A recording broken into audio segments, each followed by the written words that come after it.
I say, I'm Armando's wife. And then she goes, wife? He told me he wasn't married. He told me he didn't have nobody. We proceed to have a conversation, and what I didn't notice was that my husband had actually left.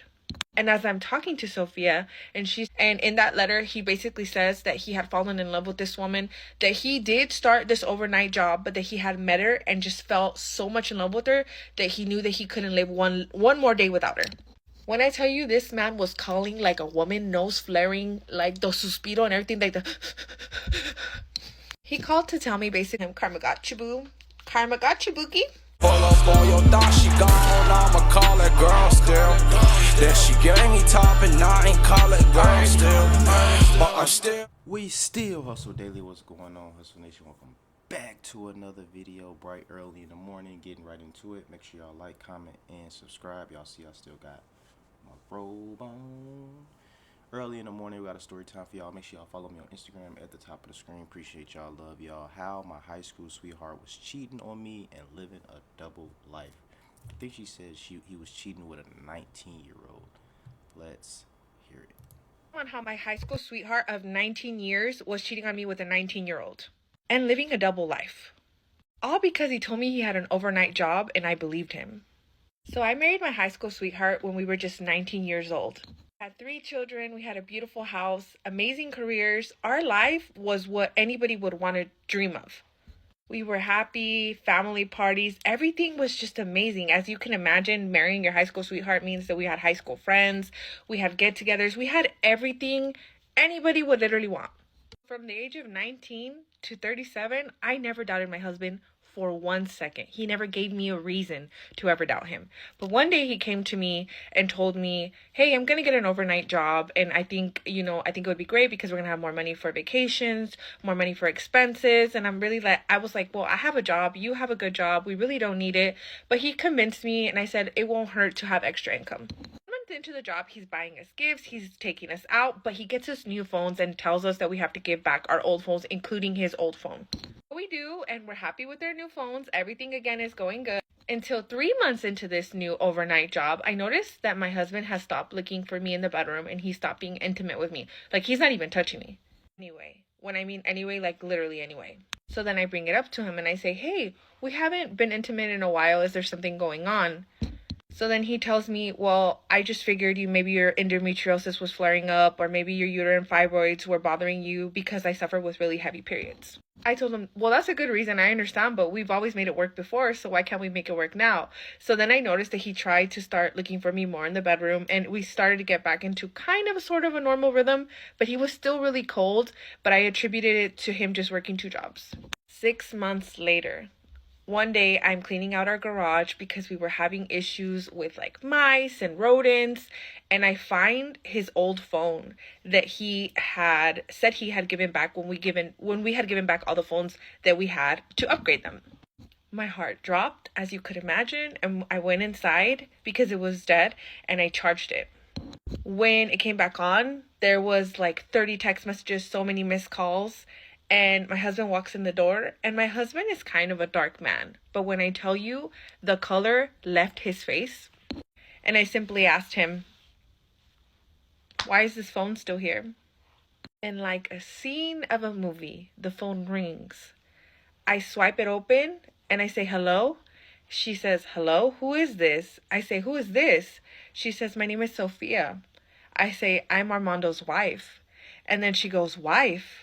He told me he wasn't married. He told me he didn't have nobody. We proceed to have a conversation, and what I didn't notice was that my husband had actually left.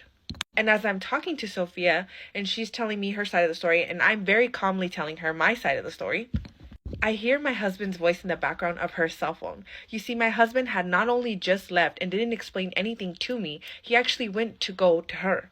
He takes the phone from her and hangs up. I do not hear from my husband for over 2 weeks. 3 weeks go by. Nothing. I hadn't heard nothing from my husband, but he had been talking to our kids. So 3 weeks in totality go by, and I know that he's still talking to our daughters, but he is not reaching out to me. And one thing I'm going to tell you, I never reached out to him. When he left, I decided, if you're going to leave, I'm not going to beg you. I don't need an explanation. If you decided to blow up our family, well, then you have your own reasons for doing that. Because you see, my mother and father raised me to never beg a man, to never run after a man. And even though I had been married to that man as many years as I had been, I was not about to chase him. So I stood on my pride and my morals and let him go. So one day when I got out of work, I come home and I noticed that all his things are gone. And I also noticed that the movers had taken the majority of the things that he had bought in from the house that were under his name. Like his TV, his PlayStation, a lot of the things that he used. I found a letter and divorce papers on our counter. And in that letter, he basically says that he had fallen in love with this woman, that he did start this overnight job, but that he had met her and just felt so much in love with her that he knew that he couldn't live one more day without her. And that he really tried to live a double life, but that it was getting too much and that he was actually glad he got caught. He told me, I'll give you anything you want. Let's just get a peaceful divorce. Let's just do everything right by our girls, because we had 3 older daughters. Once my daughters knew that their father was divorcing me and everything, like the whole truth to the story, because of course I told them what was in the letter, I let them read the letter.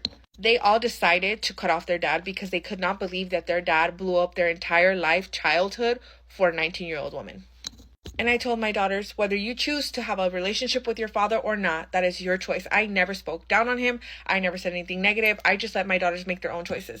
My ex-husband never reached out to me. We went through our entire divorce proceedings, assets, everything. He never once reached out to me. I think he thought I was going to call him, but I never did. Like I said, so my daughters cut him off. 3 years later, I met the love of my life. And 2 years after that, I married him. So at this point in the story, I am now 42. So 5 years have went by, almost 6 years go by, and I get a phone call one day from my ex-husband's phone number, and I never changed my number. Like I said, I literally stood on business because I'm not going to block you and give you power or change my number. When I tell you this man was calling like a woman, nose flaring, like the suspiro and everything, like the... He called to tell me basically that Sofia had left him for a younger man. He also called to tell me how sorry he was that he blew up his family. He was sorry that he had lost his daughters in the process and how he regretted it and how sorry he was in general. And when I tell you, I literally wanted to tell him, karma got you, boo. Karma got you, bookie. I didn't. All I said was, I hope you heal and I hope you're as strong as me and your daughters were this entire time. And told him to delete my number. Till this day, his daughters and I don't even know what happened to him. Fue como la tierra se lo tragó.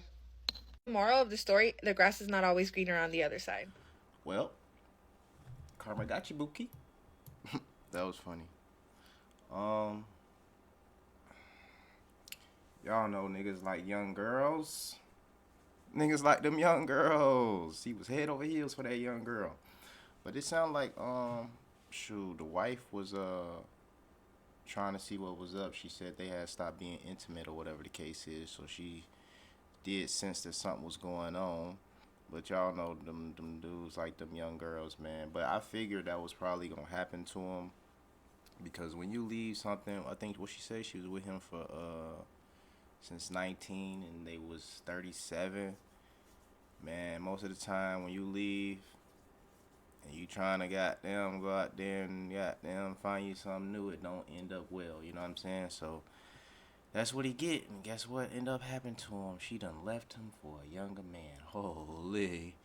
You feel me? I guess my boy wasn't as fun, you know what I'm saying? She probably was fun to him, but he probably wasn't really fun to her. Man, young girls, man, you know what I done noticed?